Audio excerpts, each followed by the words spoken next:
1,00,000 మంది శివభక్తులతో కలిసి మహారుద్రాక్ష పూజలో పాల్గొనండి. వెంటనే కాల్ చేసి మీ పేరును నమోదు చేసుకోండి.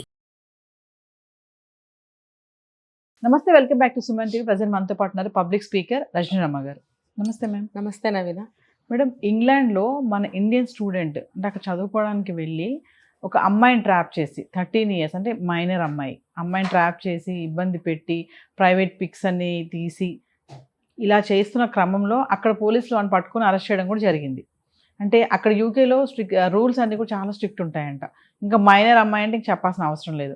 అంటే ఎందుకు అసలు అంటే అది ఇంకా ఇండియన్ అబ్బాయి అని అంటేనే పరువు తీసినట్టు పని అది. ఎందుకంటే ఇక్కడ ఎలా ఉంటున్నారో, మనం ఒక దేశం నుంచి ఒక దేశం వెళ్తున్నాము అని అంటే ఎలాంటి జాగ్రత్తలు తీసుకోవాలి, అసలు చదువుకోవడానికి వచ్చాం, మనం చదువుకోవాలి, మనకి అమ్మాయిలతో మనకు అసలు పనులేంటి, అమ్మాయిని ట్రాప్ చేసి అమ్మాయిని పిక్స్ తీసి అమ్మాయిని లైంగికంగా ఇబ్బంది పెట్టి ఇంత చేసిన క్రమంలో పోలీసులు అక్కడ పట్టుకోవడం, అతను అరెస్ట్ చేయడం ఇంత జరిగింది. ఒక్కసారి మనం మాట్లాడుకుంటే దీని గురించి. విల్సన్ రాజు ఈ అబ్బాయి పేరు. ఇండియా నుంచి వెళ్ళాడు, చదువుకోవడానికి వెళ్ళాడు.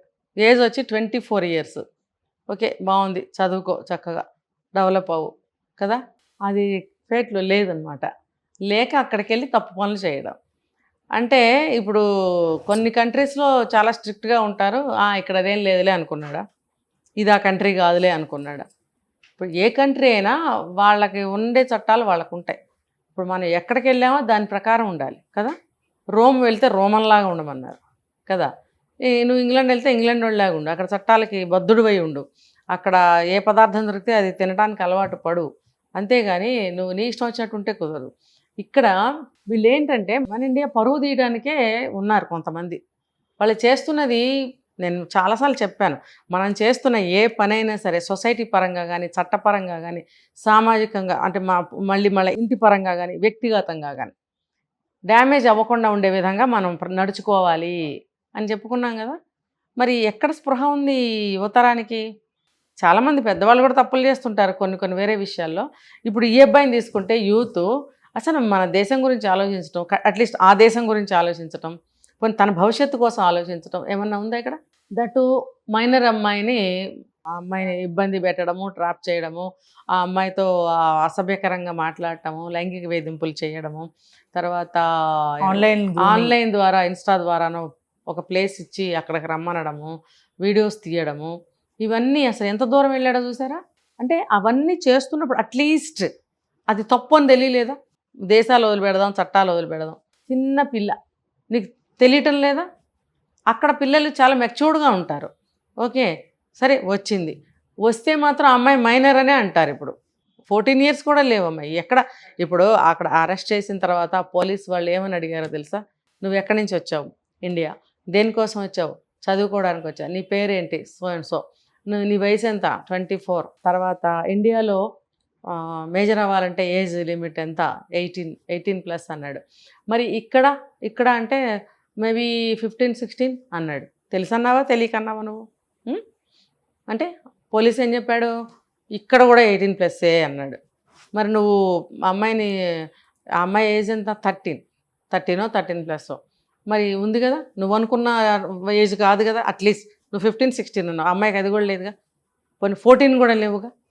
ఇవన్నీ అడిగినప్పుడు బెక్క చచ్చిపోయి సమాధానం చెప్తున్నాడు. ఇప్పుడు అక్కడ చట్టాలు, ఇప్పుడు వాళ్ళు ఒకప్పుడు కొన్ని వాళ్ళ చట్టాలు వాళ్ళకు ఉంటాయి. ఇప్పుడు బ్రిటిష్ తీసుకుంటే మన ఏలిన వాళ్ళు అవునా, వాళ్ళ చట్టాలు ఎంత కఠినంగా ఉంటాయో మనకు తెలుసు. అలాగే వీళ్ళు కూడా కింగ్డమ్ చేసిన వాళ్ళే కదా. ఎన్ని కంట్రీస్ని వాళ్ళు లోపరుచుకుని ఏలేరు. మరి వాళ్ళ చట్టాలు ఎంత కఠినంగా ఉంటాయని తెలీదు. తెలుసుకోవాలి. తెలుసుకోకుండా ఏదో గుడ్డిగా చదివేసి గుడ్డిగా వెళ్ళిపోయామంటే కాదు. మనం ఒక చోటకి వెళ్తున్నామంటే ఫుల్ ఇన్ఫర్మేషన్ తీసుకుని వెళ్ళాలి. నువ్వు మనం ఎలా నడుచుకోవాలి, ఎలా ఉండాలి అనేది తెలుసుకుని వెళ్ళాలి. మరి అక్కడ చట్టాలు చాలా కఠినంగా ఉంటాయి. ఇప్పుడు వాడిని వదులుతారు, అబ్బాయిని వదలరు, అరెస్ట్ చేసేసారు. అంటే ఉన్న చోటే ఉండి నువ్వు చదువుకుంటే పర్వాలేదు. నువ్వు వేరే దేశం వెళ్ళినప్పుడు ఎలా ఉండాలి? ఇక్కడ కూడా ఈ చేష్టలే చేసి ఉంటావు. కనీసం చదువు పేరుతో అక్కడ చట్టాలకు భయపడి జాగ్రత్తగా ఉంటాడని పేరెంట్స్ పంపించారేమో. పంపిస్తే నువ్వు అక్కడ కూడా అదే పని చేసావుగా. ఇంకా స్టడీస్ అయిపోలేదు. మరి నువ్వు చదువు కంప్లీట్ అవ్వకుండానే వెళ్ళిన కొంతకాలానికి నువ్వు అక్కడ ఏదో పనులు మొదలుపెట్టావంటే నీ మెంటాలిటీ ఏంటి? నీకు వెర్రితనంతో తెలియనితనంతో చేసావా పోనీ. కానీ అక్కడ నువ్వు మేజర్ అంటే వయసు ఎంత ఉండాలో నీకు మినిమం నాలెడ్జ్ ఉంది. అక్కడ 16 15 అన్నావు, ఆ అమ్మాయికి 13 కదా. నీకు అక్కడైనా తెలియలేదా నన్ను పట్టుకుంటారని కదా. మరి నీకు తెలిసే చేసావు నువ్వు అది. అక్కడ వాళ్ళు ప్రూవ్ చేశారు ఆ విషయాన్ని. ఎస్, తెలియక చేశానంటే ఏమో ఎలా ఉండేదో. అక్కడ నువ్వు తెలిసి చేసావని వాళ్ళు ప్రూవ్ చేశారు అక్కడ, నువ్వు రికార్డెడ్. మరి నీ పరిస్థితి ఏంటి అంటే బుక్డ్. నువ్వు ఏ కోణంలో నుంచి నువ్వు ఇంకా బయటపడలేవు. పోక్సో, అక్కడ కూడా పోక్సో.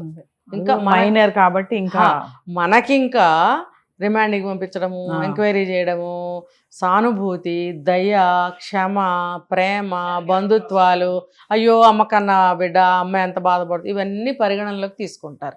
అక్కడనో నథింగ్. పదరా, నువ్వు మేజర్వేగా, 24 ఏళ్ళు అయింది పుట్టి, పద.